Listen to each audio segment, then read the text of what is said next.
Bonjour, bienvenue sur le podcast de Nancy. Aujourd'hui, en fait, ce soir, c'est rare que j'enregistre le soir, je viens de me rendre compte de ça. Je suis avec Léa, qui est doctorante en psychologie, qui a un podcast qui s'appelle Buzz et Tête. C'est le fun, Léa, je trouve, parce que t'es ma première amie podcasteuse que je connais pas en personne, mais qu'on s'est juste parlé puis échangé sur les médias sociaux. Puis là, on se parle aujourd'hui puis on enregistre une conversation. Fait que bref, bienvenue. Oui, tout à fait. D'ailleurs, là, merci de me recevoir là, sur ton podcast. Puis effectivement, j'ai fait beaucoup de rencontres là, dernièrement via Instagram, effectivement, là, de d'autres podcasteuses, de d'autres pages là, super intéressantes. Là. Donc, en tout cas, j'aime ça. Je pense qu'on a des belles opportunités là, de rencontres malgré qu'on on se voit pas nécessairement en vrai.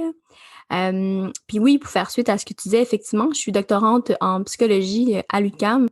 Donc, je termine mon parcours sous peu. Je vais y arriver à la fin. Et oui. Et en fait, je suis présentement dans mon internat en fait final. Donc, je pratique en ce moment comme interne dans un CLSC. Donc, voilà. Et c'est ça, je termine là, vraiment à la fin de l'été. Donc, en septembre, je pourrais dire que je vais être psychologue. Wow, super bravo. Je sais que c'est un long parcours quand même, juste en termes d'années d'études. Là. Donc, bravo. Aussi, peut-être qu'un point intéressant à mentionner, c'est que dans ton podcast, tu as un co-animateur. Vous appelez peut-être pas co-animateur, mais avec qui tu parles dans ton podcast? Ouais, tout à fait. En fait, c'est mon meilleur ami, Sébastien. Peut-être un peu parler de la genèse là, de Buzz et Tête. Mm-hmm. En fait, nous, on a commencé il y a quasiment exactement 1 an, là, jour pour jour, en juin passé, pendant évidemment la première vague de pandémie. Puis c'est vraiment comme ça que le projet est né. On était vraiment en fait sur son balcon souvent parce qu'on pouvait pas se voir à l'intérieur. Et on avait vraiment souvent des discussions, souvent sur les relations amoureuses.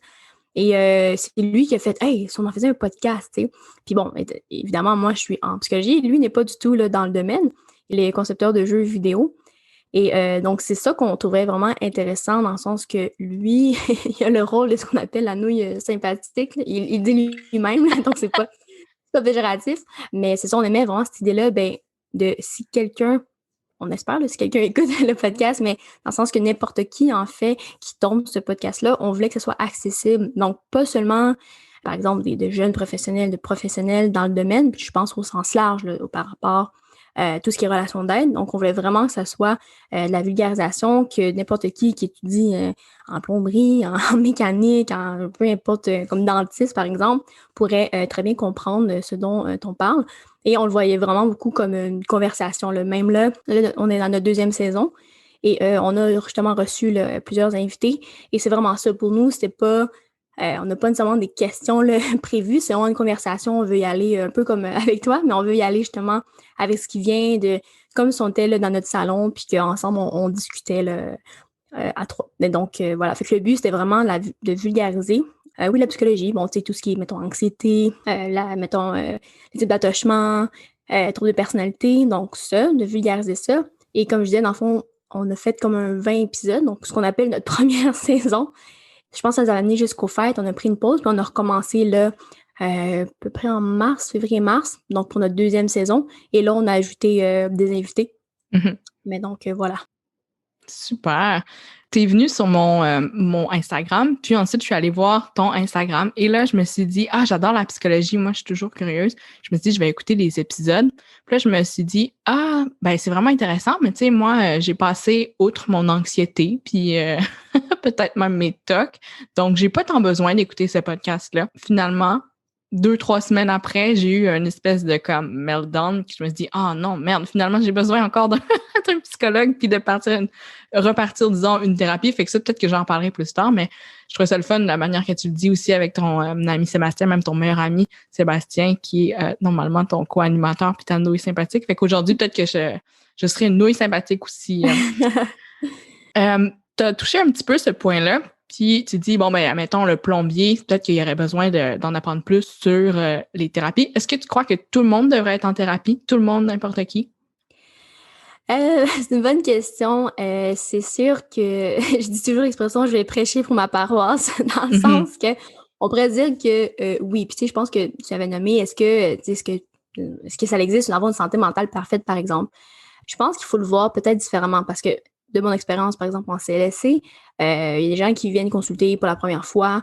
Souvent aussi, puis on se le fait dire même quand on est sur les bancs d'école, en supervision, on se le fait dire, on nous dit, sachez que les gens qui viennent vous voir, on est des fois leur dernière solution. Ils sont rendus au bout de, ils ont l'anxiété, de la souffrance, des deuils, et ils arrivent et ils viennent nous voir quand à notre porte. Et c'est là que je disais que je pense que peut-être si on agissait en amont, dans le sens que, je suis très consciente, c'est pas tout le monde, on n'a pas les moyens, on n'a pas nécessairement le temps, l'énergie d'avoir tous une psychothérapie, par exemple, à chaque semaine, quoi que ce soit. Mais je me dis, s'il y avait un travail qui était en amont, parce que quand les gens viennent après 15, 20, 30, 40 ans, puis sont comme, j'ai tel comportement, ça, c'est difficile dans ma vie. Mais c'est ça aussi, c'est beaucoup de prise de conscience mais ces comportements-là, ces pensées-là, la façon d'agir, la façon de penser, mais ils les ont depuis 15, 20, 30, 40, 50 ans. Donc, c'est sûr, comme je dis un peu la blague, oui, si je prêche pour ma paroisse, je vais dire oui, tout le monde devrait, même si on n'a pas nécessairement une problématique précise. Mais comme je dis, sinon, comment je le vois aussi, j'aime bien voir ça, c'est un peu comme un exercice mental. C'est drôle, on accentue beaucoup sur la santé physique. Il faut faire du sport, puis 30 minutes par jour, puis blablabla. Puis c'est véhiculé. Mais on dirait que l'exercice mental, cet espace-là, on l'a pas tout le temps. Oui, je suis d'accord, vous allez me dire, on a des amis, puis on discute. Oui, certes, mais encore là, c'est encore drôle. Souvent, les gens qui viennent en consultation, on est des fois les premiers à qui disent telle affaire. Puis pas que ça soit nécessairement tellement grave, quoi que ça. Non, mais c'est juste, est-ce qu'on dit vraiment tout? Est-ce qu'on va vraiment tout dire à ses amis, quoi que ce soit? Pas nécessairement. Puis aussi, la psychothérapie, il y a quand même un travail derrière. C'est pas juste, en fin de semaine, ça a mal été. Donc, ce travail-là, moi, je le vois un peu comme ça, cet exercice-là mental, peut-être que ça pourrait faire plus partie de nos mœurs, entre guillemets. Puis sinon, l'autre partie aussi que je vois beaucoup là, en clinique là, en ce moment, c'est la gestion des émotions. Le nombre de personnes, de clients qui viennent, puis c'est vraiment ce qu'on travaille, c'est de s'affirmer, d'être capable de nommer ses émotions. Ça, pour moi, c'est comme c'est aberrant dans le sens que, je dis souvent la blague, on va à l'école, on apprend les maths, puis les chimie, sciences physiques, français, mais est-ce qu'on nous apprend vraiment à dealer ces émotions-là, à les nommer, à être capable de justement gérer ça? Qu'est-ce qu'on fait finalement quand on entre en communication avec l'autre? Parce que souvent, en fait, tout le temps, les problèmes que les gens ont, oui, l'anxiété, oui, les deuils, quoi que ce soit, mais c'est souvent des difficultés interpersonnelles. Ça veut de se nommer, de nommer ses besoins, de nommer quand ça va pas, juste de nommer quelqu'un, là, des fois, de nommer qui a de la peine, qui va être fâché. Ça a l'air simple sur papier, ça a l'air comme ça, mais de le dire à l'autre, à son conjoint, sa conjointe, ça peut être vraiment très difficile. Mais donc, voilà, pour répondre à la question, je pense que je me dis, oui, je comprends que dans des situations très circonstancielles, il y a quelqu'un qui vit un deuil, on parle d'anxiété, trauma, oui, les gens vont être souvent amenés à consulter. Mais je me dis, si ça peut être fait en amont, pour que ça soit vu plus comme un exercice mental. Mais voilà. Mais non, je pense pas non plus qu'il y a une santé mentale parfaite. Je pense que l'idéal, c'est vraiment peut-être un équilibre. Je pense qu'on le dit un peu dans tout, dans l'alimentation, dans le sport, dans ci, dans ça. Je pense que ça fait partie aussi de la santé mentale. Oui, il y a souvent des campagnes, on en parle de plus en plus. C'est quoi le belle cause pour la cause? Belle pour la cause, oui. Ouais, c'est ça. Oui, ça. Mais c'est juste que je trouve des fois dans le quotidien, dans le concret, qu'est-ce que ça veut dire? Comment on prend soin de sa santé mentale? Donc, voilà. Est-ce que c'est moins gênant qu'avant de dire qu'on est en thérapie? Justement, là, tu mentionnais, il y a des entreprises qui s'associent à des causes. Avant, c'était très tabou, je dirais.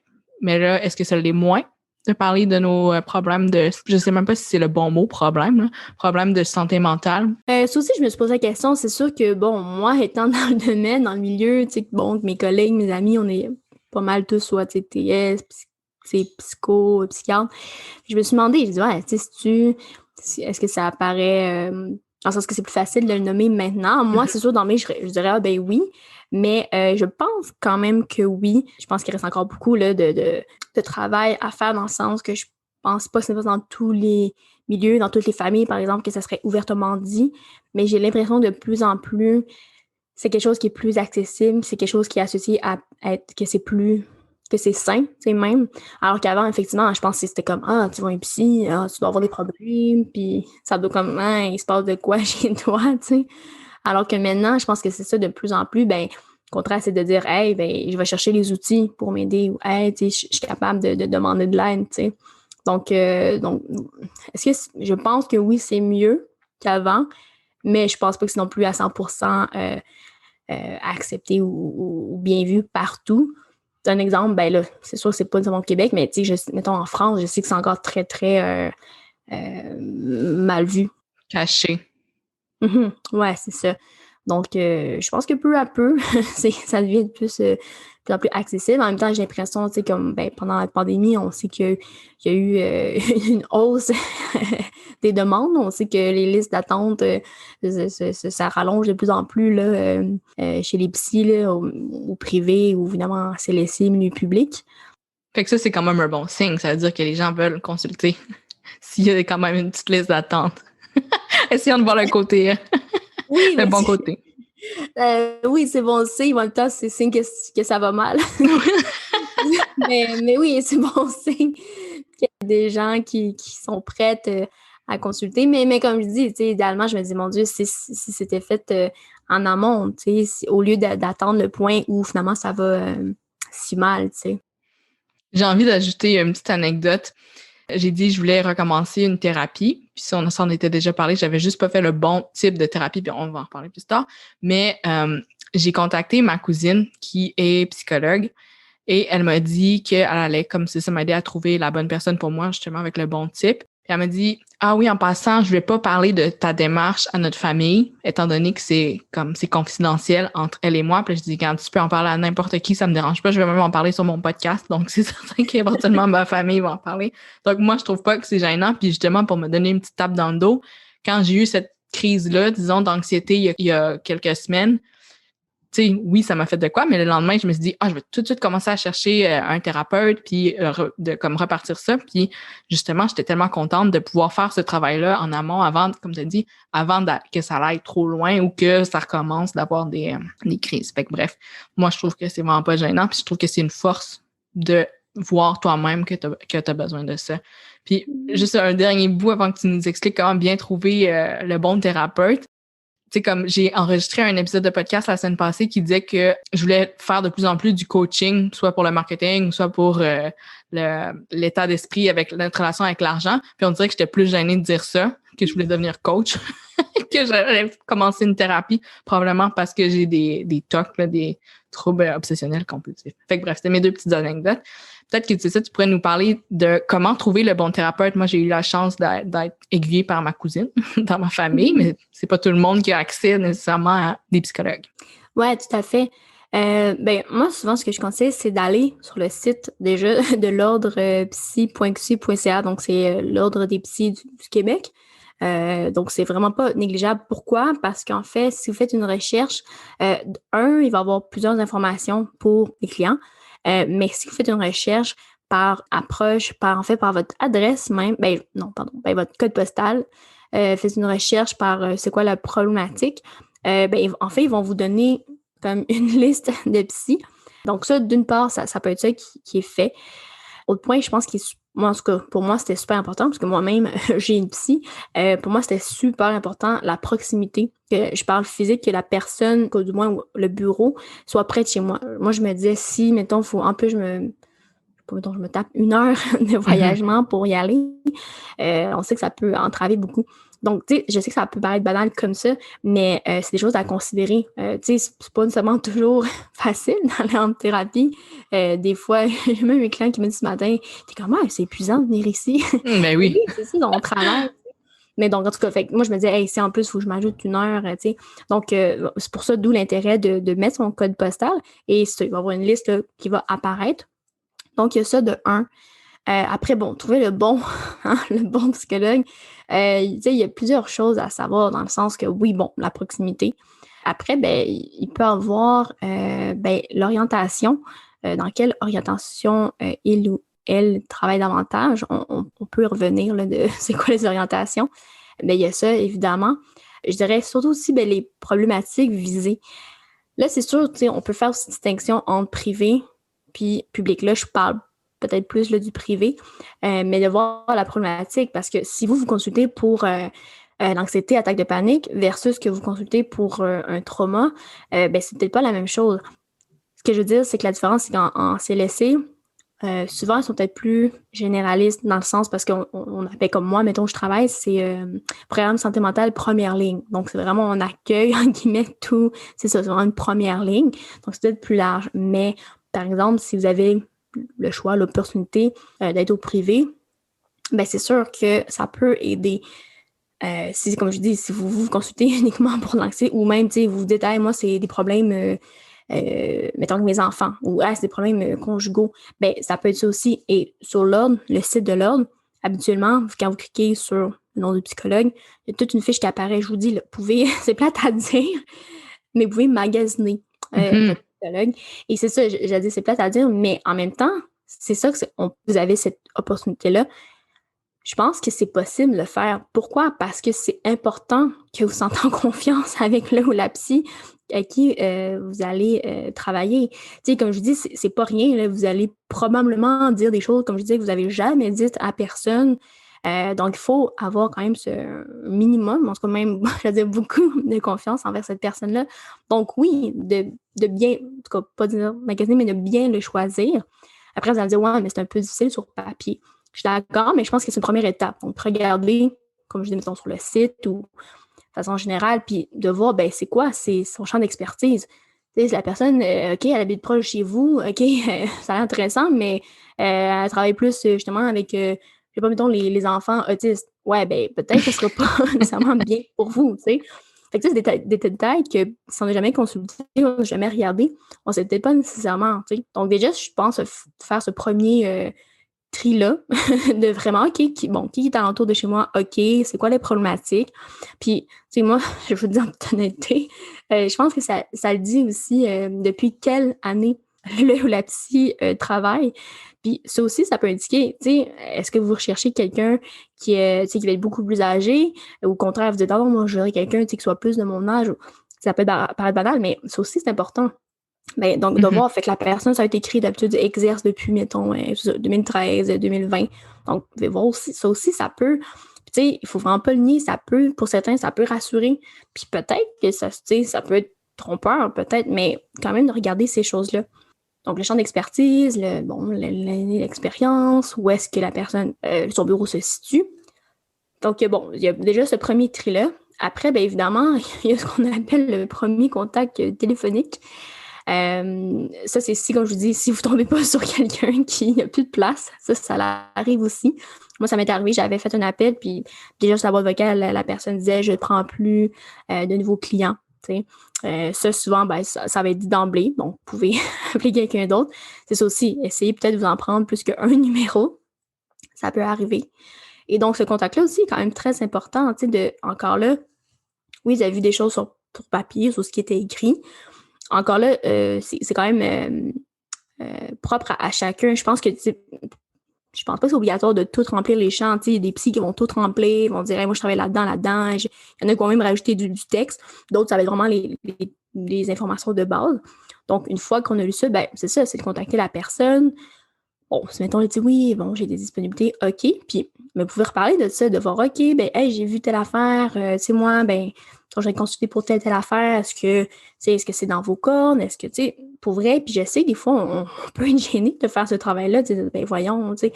Non, tu sais, ça reste que c'est un service auquel, comme je dis, vous allez payer et que c'est important que vous soyez en confiance avec la personne. D'ailleurs, l'autre point qu'on n'a pas encore abordé, mais le prix, ça aussi, ça peut vous demander combien ça va coûter.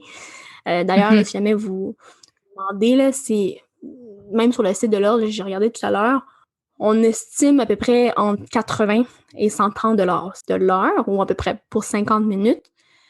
C'est sûr que c'est très variable. Ça ne veut pas dire qu'il n'y a personne qui va faire à 70 comme il y a personne, ça se peut qu'il y en ait qui cherchent plus, là, que 130, mais c'est à peu près les prix, mettons, en moyenne.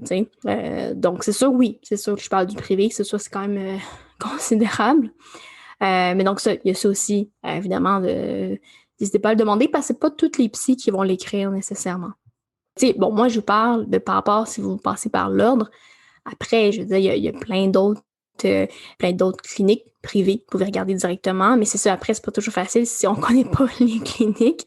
Mais vous pouvez regarder par secteur là, sur Internet rapidement, clinique privée, mettons vous êtes à Laval, Rive-Sud, donc au moins cherchez ça. Puis évidemment, c'est ça, en CLSC ou en milieu public, c'est sûr ça va être différent parce que bon, tout ce dont je viens de parler, vous n'aurez pas nécessairement cette option-là. Parce que dans le sens que, en tout cas, moi, mettons, au CLSC, comment ça fonctionne, ben, c'est que ça, c'est que le dossier va être attribué. Après, ça varie beaucoup là, par CLSC.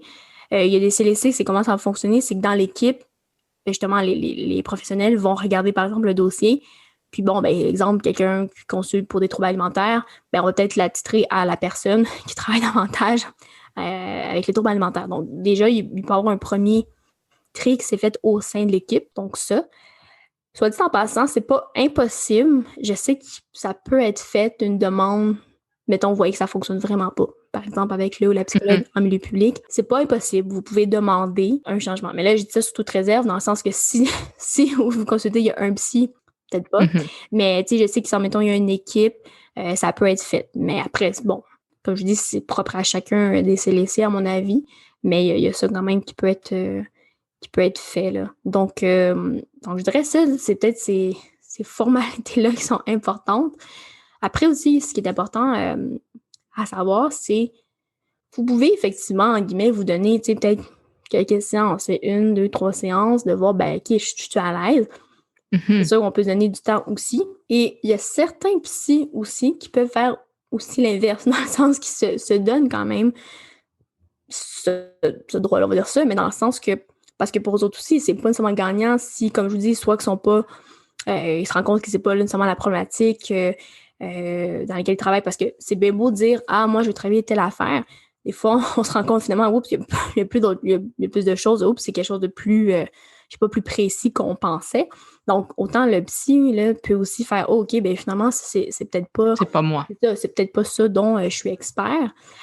Donc, il y a cette latitude-là aussi. Je dirais que ça peut varier entre 1 à 2 séances que il peut y avoir cette marge-là. Bon, est-ce que finalement, les deux, on est-tu d'accord, on s'en va dessus là, pour un travail là, ensemble? Puis, ça revient à ce que je disais tout à l'heure, c'est ce qu'on appelle un peu l'alliance thérapeutique. D'ailleurs, je pense que c'est pour, on dit selon les études, les écrits, ça vaut pour 70% de la réussite, en guillemets, d'une psychothérapie. Même c'est beaucoup plus que les orientations qu'on n'a pas abordées encore, on y arrive. Mais donc 70%, c'est pas rien là, de dire que finalement, peu importe l'orientation, peu importe les problématiques, quoi que ce soit, c'est en fait, ça va beaucoup jouer au niveau de l'alliance. Donc, c'est justement, on parlait tout à l'heure, ben, la confiance qu'on attribue à notre psychologue, à notre intervenant, peu importe. Parce que comme je disais, c'est ça, vous allez vous confier, vous allez travailler, vous allez peut-être pleurer, vivre des émotions que vous n'êtes pas nécessairement habitué de vivre face à une personne qui, à la base, c'est vrai que c'est un inconnu. C'est sûr qu'au fil des séances, vous allez avoir un lien là, qui se développe davantage. Mais donc, c'est ça, quand on parle d'alliance thérapeutique, c'est quand même un élément assez important. Là, ça, l'alliance thérapeutique, tu veux dire le fit avec la personne? Ouais, entre guillemets, c'est ça, c'est l'alliance, en fond, qui va permettre justement qu'il va y avoir un transfert, qu'il va y avoir justement que la personne va se confier, il va être capable de nommer, de travailler avec le ou la psychologue. Mais oui, c'est surtout au niveau de la confiance, c'est qu'il y a une alliance de dire, OK, ben j'ai assez confiance en cette personne-là, parce que, comme je dis, ben souvent, vous êtes peut-être amené, ben oui, à parler de vos vulnérabilités, nommer les choses qui ne vont pas souvent super bien, notamment dans votre vie. Donc, ouais, donc il y a une alliance avec la personne, avec le professionnel. Pour ma part, quand j'ai fait ma première tentative de thérapie, je ne sais pas si c'est une tentative, étant donné qu'il y a probablement eu des résultats, même si c'était pas finalement le type que j'avais besoin, j'avais décidé de faire 4 séances avec la personne. Puis, tu sais, là, je me suis juste rendu compte qu'au bout de 4 séances, c'était comme vraiment pas ça que j'avais besoin. Mais là, je me disais, ben là, est-ce que j'arrête tout de suite? Tu sais, en tout cas, c'était comme un espèce de... Je me disais, ben si j'arrête tout de suite, peut-être que ce serait pas bénéfique ou peut-être que ça l'a comme servi à rien un petit peu. Fait que là, j'étais un peu dans une impasse par rapport à ça. Mais finalement, je m'étais renseignée justement sur les types et je me suis rendu compte que c'était pas nécessairement juste la bonne approche pour moi, mais la personne... c'est ça marchait juste pas en termes de thérapie parce que ça me frustrait plus qu'autre chose. Fait que là, je sais pas si la frustration, c'est comme bon signe ou mauvais signe, mais là, je me suis juste dit que je devais arrêter. Mm-hmm. Ben, tu sais, je dirais que ça dépend quel genre de frustration, parce que oui, ça se peut qu'on en vive. Oui, en tant que client, comme je dis, ça se peut. C'est quoi le client qui disait ce matin? Il disait, hey, c'est fatigant, tu sais, c'est épuisant, tu sais, parce qu'effectivement, ben, souvent, la thérapie, c'est essayer de changer, justement, de modifier des comportements, des modes de pensée. Donc, oui, oui, c'est dur pour le mental, dans le sens que on n'est pas nécessairement habitué. Puis comme je disais, ça fait des années qu'on pense de telle façon, qu'on agit de telle façon, puis de faire voir que, hey, ben, peut-être qu'il y a peut-être d'autres façons de penser, il y a peut-être d'autres, c'est des choses qu'on travaille, tu sais, qu'on essaie un peu de rendre plus malléable, tu sais. Donc, oui, donc la frustration, oui, ça se peut qu'on en vive. Après, c'est ça, tu sais, ça dépend si vraiment, tu sais, si tu vraiment une différence, tu sais, une impasse de, on n'apprécie pas, par exemple, comment le thérapeute fonctionne, comment ça se peut. Tu sais, il y en a qui vont aimer par exemple, un thérapeute qui, justement, qui soit plus directif, qui soit comme OK, tu sais, qui peut-être qui donne des exercices, qui s'attendent à, tu sais, versus que dans d'autres thérapies où, justement, le thérapeute va être peut-être plus, justement, qu'on appelle moins directif, qui va laisser aller, va laisser émerger ce que le client va amener. Donc ça, oui, ça, je pourrais comprendre que pour quelqu'un qui dit « Ah, mais moi, j'ai besoin d'être cadré, j'ai besoin d'être dirigé », entre guillemets, ben oui, ça se peut que ça pourrait ne pas lui convenir, là, un type de thérapie où c'est plus lousse, où on laisse aller plus le client. Une autre question sur les psychologues. Est-ce qu'on devrait regarder nos psychologues en ligne? Tu sais, moi, c'est ça que j'avais fait. J'étais allée sur le site de l'Ordre des psychologues. J'avais regardé justement quelqu'un qui était proche de chez moi. Tu sais, j'en connaissais pas vraiment sur cette personne-là, mais là, la deuxième fois, cette fois-ci, j'ai regardé un peu le nom de la personne, puis qu'est-ce qu'elle a fait. Puis là, tu sais, elle a fait participer à des études et tout. Puis là, je suis tombée sur un site. C'était comme une initiative de Sun Life, je crois, la financière Sun Life. Lumino, est-ce que ça se peut? En tout cas, il y avait une espèce de répertoire de professionnels de la santé. Puis là, la personne que je vais consulter bientôt, elle avait comme 250 reviews, 5 étoiles. Fait que là, je sais pas qu'est-ce que ça veut dire sur ce, sur ce site-là. Mais, tu sais, là, ça m'avait mis en confiance, bien entendu. Mais est-ce que j'aurais dû faire ça, aller voir un peu ses expertises ou est-ce que c'est une bonne idée, tu crois? Ben, encore une fois, j'ai dit ça dépend, dans le sens que ça dépend en fait à quoi ça répond chez la personne qui le fait.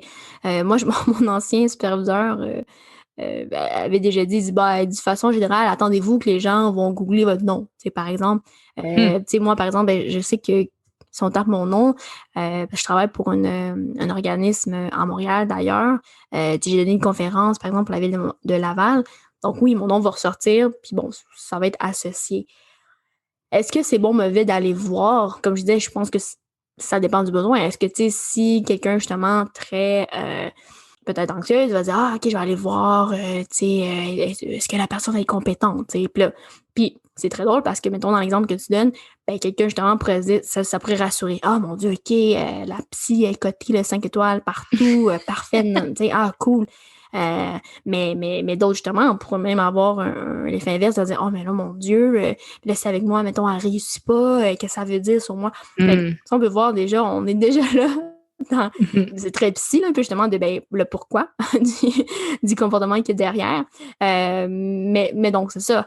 Après, ben, c'est très drôle. Moi, j'ai déjà des clients qui m'ont dit. Ils m'ont dit « Ouais, j'ai tapé ton nom, puis il y a ça qui est sorti. » Tu sais, c'est toujours à voir. Après, ça, on peut même se poser aussi inversement, de dire « Hey, mais finalement, j'ai vu quelque chose que hey, j'aimais vraiment pas hein, de ma psy ou de mon psy, par exemple. » Tu sais, il y a ça aussi. Fait que, tu sais, comme je dirais, je pense que c'est toujours à double tranchant, tu sais, puis c'est vraiment de pourquoi on le fait, tu sais. Parce que ça peut, oui, après, ça peut teinter la perception qu'on a. En fait, ça va teinter probablement la perception qu'on a.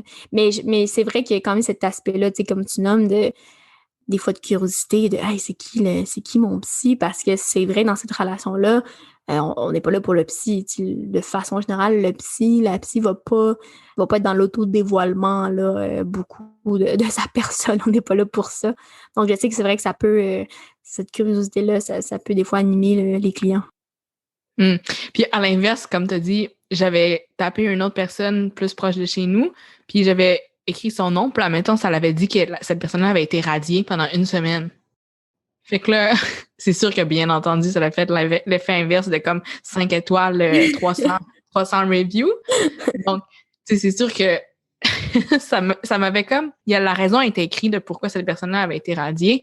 Puis, tu sais, je trouvais pas que c'était comme fou, puis ça n'enlevait pas de crédibilité, mais quand même, tu y repenses quand même 2 fois. Fait que ça, c'était une autre chose. Oui, ben, j'ai dit, c'est comme, je sais pas j'espère qu'il y a pas trop de psy qui vont écouter ça, mais j'ai dit, c'est comme un restaurant.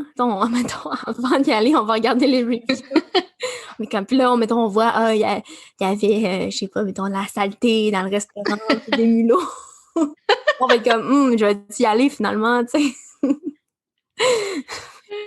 Oui, c'est ça. Donc, moi, j'avais pas fait le bon type de thérapie. Puis, ma petite sœur, qui, elle aussi, avait commencé une thérapie, m'avait dit, ben, c'est quoi le type que tu vas faire?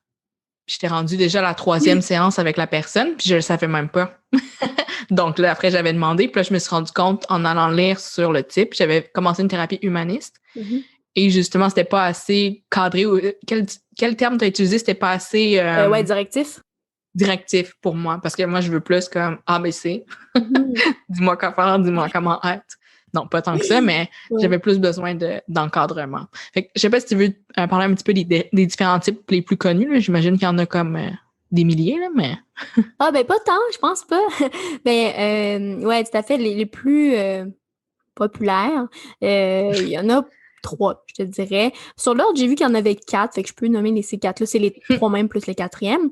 Donc, c'est ça. Donc, quand on parle d'orientation, il y a l'orientation qu'on appelle cognitive comportementale. C'est ce qu'on appelle la TCC, là, souvent thérapie cognitivo-comportementale. Mettons dans les écrits, souvent qui va être dominante. Okay? C'est celle on va entendre beaucoup parler.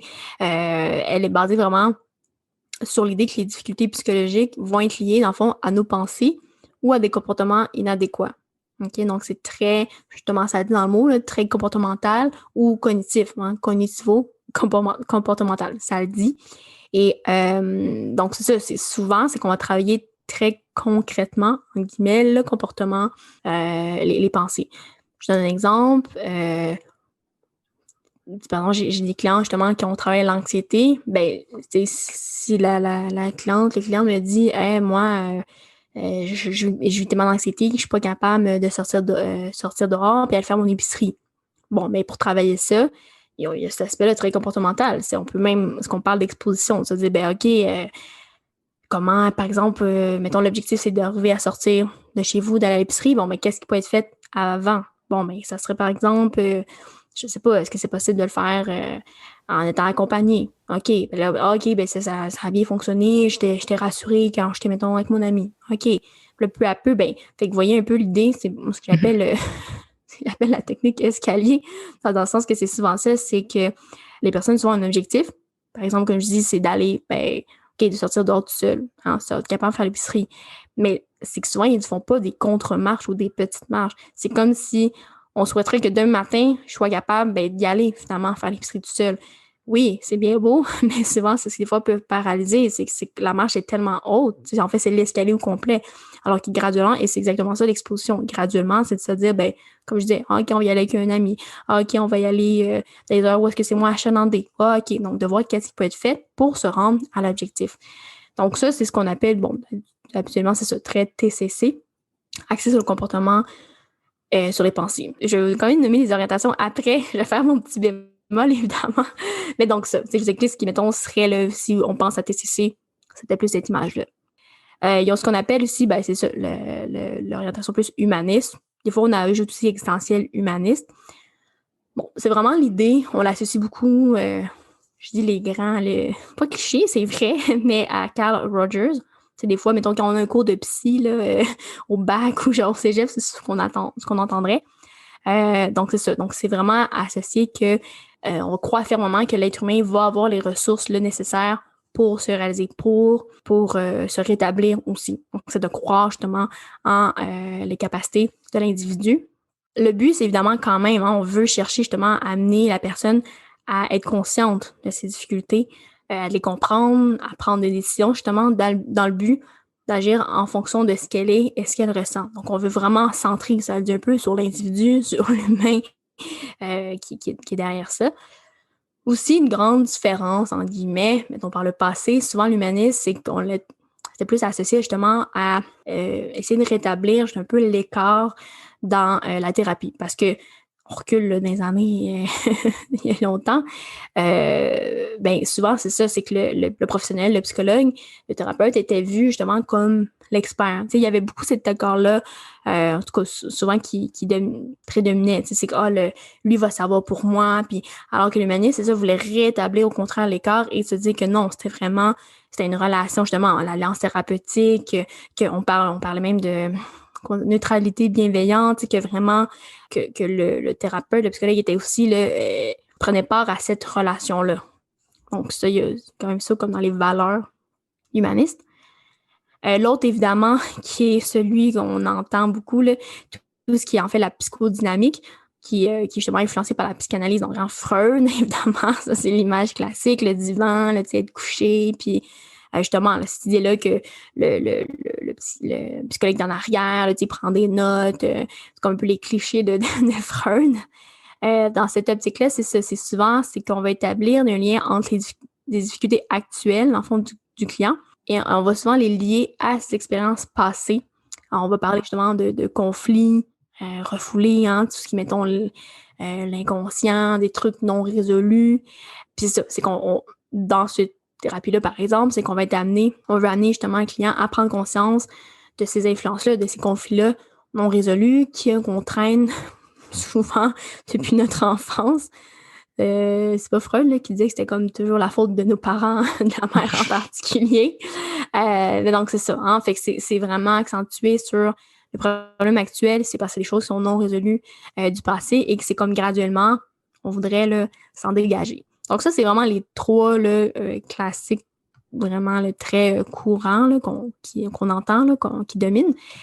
Et il y a aussi, dans le fond, la dernière, qui est justement le site, même sur le site de l'Ordre, il en parle, c'est l'orientation systémique interactionnelle.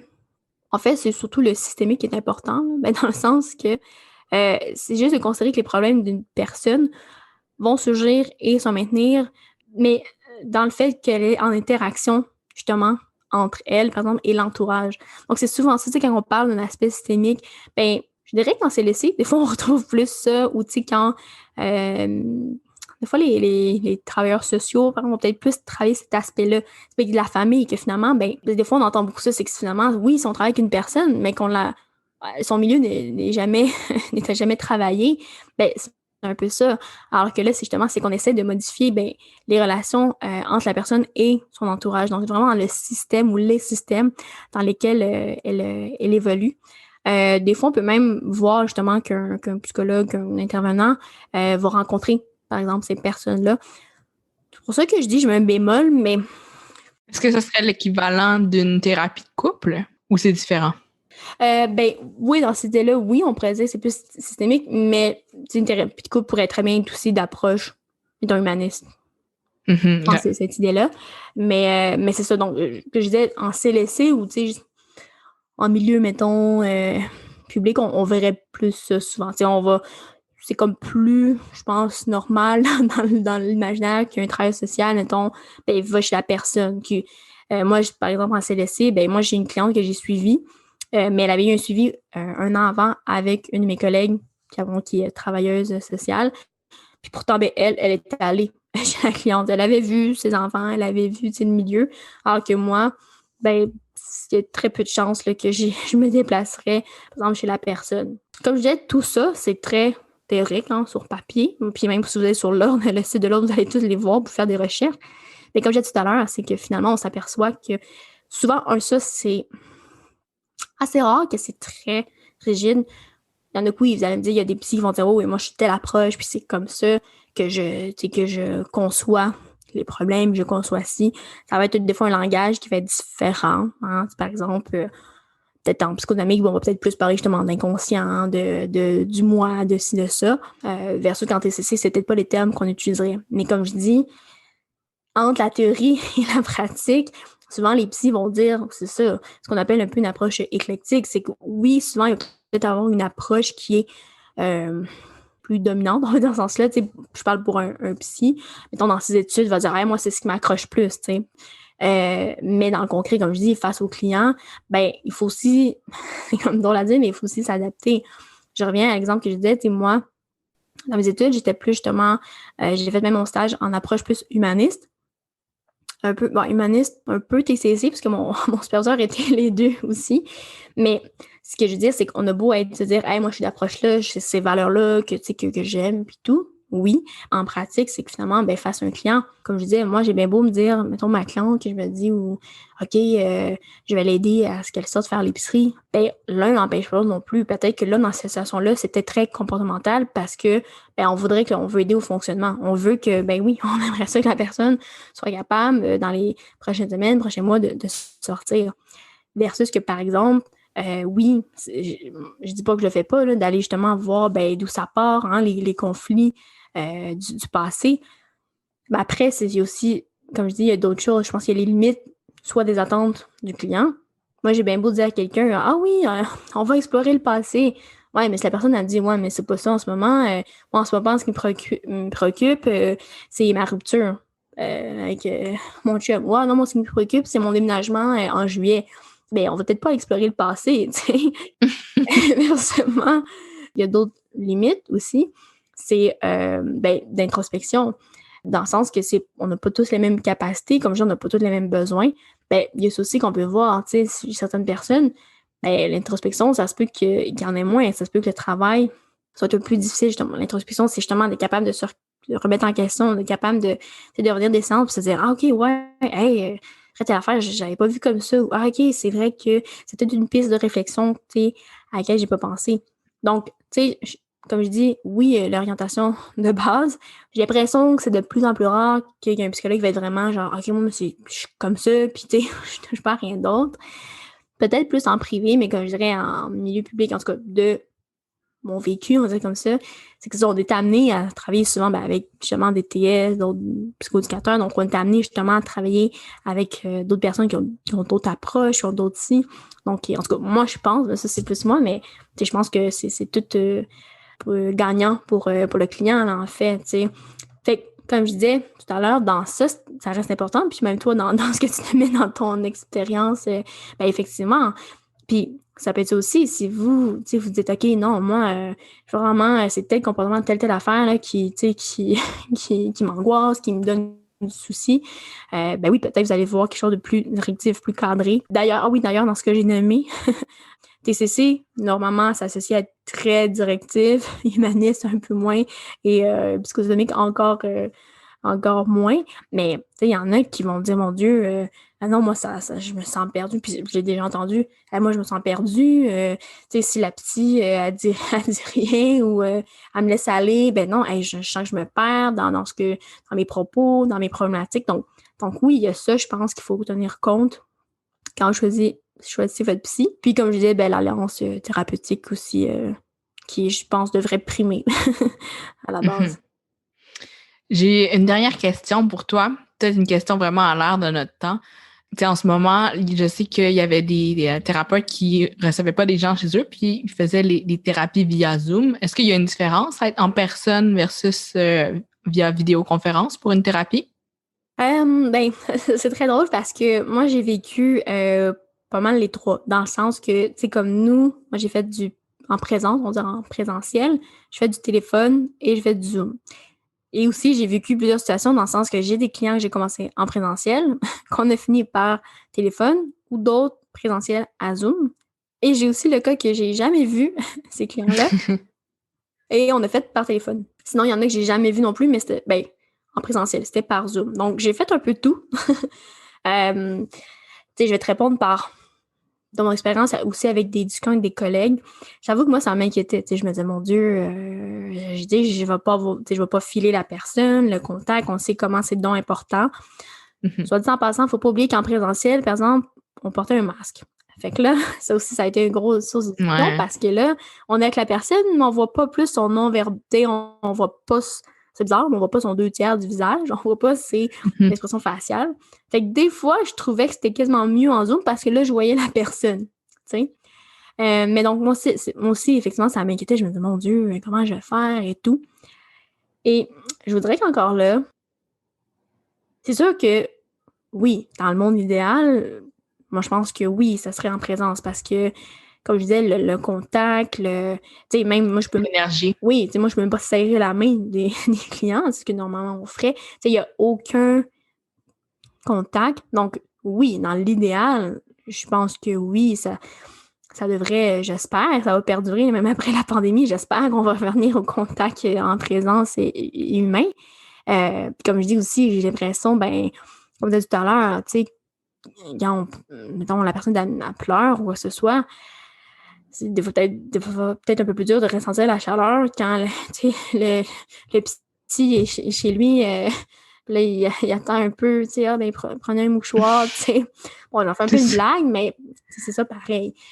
Mais après, comme je dis, est-ce que c'est impossible? Je pense que non, dans le sens, ben, je l'ai vécu moi-même. Est-ce qu'il y a plus de risques que, on pourrait dire, est-ce qu'il y a plus de risques que la personne soit plus désengagée? Est-ce que, tu sais, c'est sûr qu'on tombe dans les peut-être que ou les si, hein? On peut toujours se dire, ben, tu sais, moi, j'en ai eu des clients justement en Zoom, puis je trouvais comme, oh, tu sais, t'es peut-être moins engagé, moins si, mais on pourrait se poser la question. Peut-être qu'il aurait été aussi en présence. Est-ce que, là, c'est plus flagrant? C'est sûr qu'il y a un écart, on n'a jamais vu la personne. Peut-être, comme je dis, c'est sûr qu'il y a des plus, des moins. Mais étrangement, moi, j'ai des clients, comme je disais, que j'ai jamais vus nécessairement, mais que j'ai en téléphone et qu'on peut très bien travailler aussi. Donc, ça revient encore là. Est-ce qu'on peut parler d'alliance? Est-ce qu'on peut parler de... Je pense que c'est comme je disais, le niveau de l'engagement aussi de la personne. Tu sais, il y en a qui vont être très au sérieux, qui vont avoir leur calepin, qui vont noter les affaires, faire OK, j'ai fait tel exercice. Donc, il y en a que ça va très bien quand même, tu sais. Mais comme je dis, je pense quand même que l'idéal, ça reste en présence. Mais c'est ça, je pense que c'est pas impossible. Je pense qu'on l'a vu en pandémie, quoi que ce soit. Mais c'est sûr que oui, le contact humain, la chaleur humaine, c'est sûr qu'ultimement, je pense que les gens, parce que j'ose espérer, je pense que les gens que tu dis pour être psy ou tout ce qui est domaine de relation d'aide, je pense pas qu'ils se sont dit c'est pour travailler de chez moi derrière mon ordi, tu sais. mais bon. Donc, voilà. Fait que oui, c'est possible, c'est très faisable. Est-ce que c'est souhaitable? Peut-être pas, tu sais. Puis, tu sais, d'ailleurs, c'est juste drôle parce que moi, je trouve qu'il y a quand même cette idée-là d'aller en thérapie. Ben, tu sais, t'es pas chez toi dans ton salon nécessairement. C'est vraiment, c'est une action. Ben, hey, là, c'est mon rendez-vous. Je me mobilise pour y aller. Il y en a, ça peut paraître banal, mais des fois, juste se mobiliser pour une activité, ben, ça peut être ça, de dire, hey, dans ma semaine, ben, je me mobilise, je vais voir ma psy, mon psy. Il y a ça. Et sinon, l'autre, c'est un peu anecdotique, mais qui est drôle aussi, c'est que finalement, en virtuel, on a accès à plein d'affaires qu'on n'aurait pas accès normalement. Et moi, j'en ai vu des enfants passer, puis des animaux passer, puis les gens couchés dans leur lit. Tu sais, je veux dire, c'est pas une question de tu sais, que c'est bien, pas bien, mais c'est très drôle, dans le fond, d'avoir accès à ça que normalement, on n'aurait pas nécessairement. Tu sais, il y en a qui, tu sais, continuent quasiment à faire leur cuisine, tu sais, puis on est comme, hey, ben, il y a un rendez-vous, là, tu sais. Ouais, c'est ça.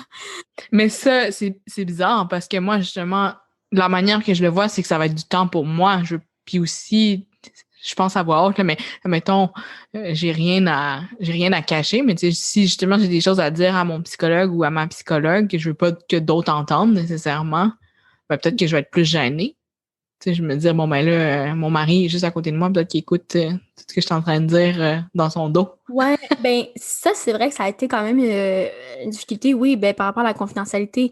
Moi, j'en ai des rendez-vous qu'on a finalement, on a redéplacés parce que ben, la personne, elle disait, ben, mais là, je suis pas toute seule. Il y en a, j'ai fait des rendez-vous que la personne était dans son auto. Donc oui, mais pour ça, je dis, tu sais, vous allez me dire, est-ce que c'est un plus parce qu'au moins la personne aura eu des services? OK, oui. mais c'est pour ça que je dis, c'est pas, je pense pas que c'est l'idéal, là, tu sais. Mais c'est quand même bien. Ben, dans une situation, tu sais, je veux dire, entre ça puis pas avoir de service, je pense qu'on préfère, tu sais, puis comme moi, d'ailleurs, tu sais, au CLSC, j'anime des groupes, justement, qu'on appelle groupe d'auto-soins pour troubles anxieux, troubles dépressifs. Ben, c'était en virtuel. Puis, ben, souvent, c'est ce qui revenait entre les collègues ou moi aussi, tu vois, je leur demandais au groupe, puis, ben, si on disait, ben, entre ça puis rien, on aime mieux ça, tu sais. Je pense que ça dépend beaucoup. Tu sais, toi, tu l'as dit un peu, tu as dit, ben, pour toi, tu vois comme c'est du temps, c'est du temps pour toi, je suis tout à fait d'accord. Puis c'est pour ça que je dis, mais ça, après, ça dépend, ça va tellement varier de la personne, comment elle va le voir, tu sais, comment, tu sais, comme je dis, c'est sûr, moi, mon expérience, c'est en CLSC. En privé, effectivement, peut-être qu'on peut avoir une motivation différente. C'est sûr que le prix aussi, de payer, comme on disait tantôt, entre 80 et 130 dollars, ça se peut qu'on soit peut-être plus motivé, on va prendre ça au sérieux. Ouais, donc voilà. Fait que je pense que les attentes, la motivation du client aussi a un effet là-dedans. Ah, c'est super. Je pense que ça va être vraiment utile à plusieurs personnes. Merci beaucoup pour ton temps ce soir, Léa. Puis je vais mettre 5 étoiles. Yes! Merci! Merci beaucoup pour votre écoute.